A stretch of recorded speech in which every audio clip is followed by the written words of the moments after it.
Luxembourg എന്ന് പറയുന്ന രാജ്യം വളരെ ഒരു ചെറിയ രാജ്യമാണ്. പക്ഷേ GDP-യിൽ ഭയങ്കര ഹയസ്റ്റ് ആണ്, ഭയങ്കര സ്ട്രോങ് എക്കണോമിയാണ്, ലൈഫ് ഇൻഡെക്സിൽ ഹൈ റാങ്കിങ് ഉള്ള ഒരു രാജ്യമാണ്.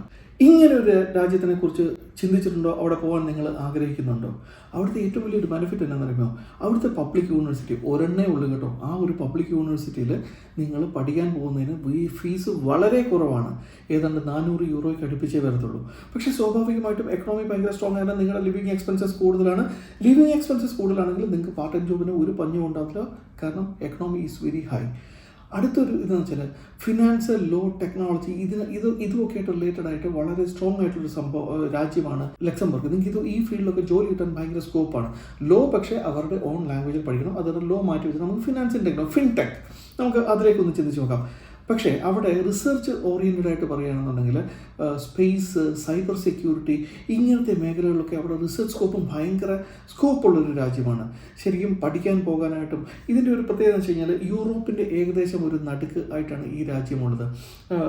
ജർമ്മനി, ബെൽജിയം, ഫ്രാൻസ് ഒക്കെയാണ് ഇതിൻ്റെ ബൗണ്ടറീസ് ഷെയർ ചെയ്യുന്നത്. അപ്പം ഈ രാജ്യങ്ങളിൽ നിങ്ങൾക്ക് ഇവിടെ ഏകദേശം മിഡിൽ എന്ന് പറയുമ്പോഴത്തേനും യൂറോപ്പ് നിങ്ങൾക്ക് ഏത് സൈഡിലേക്കും എക്സ്പ്ലോർ ചെയ്യാനും ഭയങ്കര എളുപ്പമായിട്ടുള്ളൊരു രാജ്യമാണ്. ഏതാണ്ട് 40% എക്സ്പാർട്ടേറ്റ്സ് ഉള്ളൊരു രാജ്യമാണ് ലക്സംബർഗ്.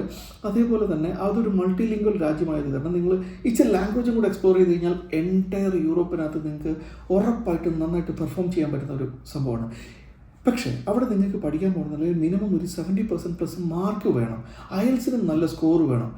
ഇതിനെക്കുറിച്ച് ശരിക്കും നിങ്ങൾ കൂടുതൽ അറിയണം. അവിടെ പോകണം. ഒരു പ്രശ്നമുണ്ട്. ഫെബ്രുവരി 1st വീക്കിൽ അവർ അഡ്മിഷൻസ് ഓപ്പൺ ചെയ്ത് കഴിഞ്ഞാൽ മാർച്ചിൽ വരെ അത് എക്സ്റ്റെൻഡ് ആവുന്ന പോലും ഉറപ്പില്ല. കാരണം ചില അഡ്മിഷൻസ് വളരെ പെട്ടെന്ന് ക്ലോസ് ആവുന്ന ഇൻ്റർനാഷണൽ സ്റ്റുഡൻസ് ഭയങ്കരമായിട്ട് എക്സ്പ്ലോർ ചെയ്യുന്ന രാജ്യമാണ്.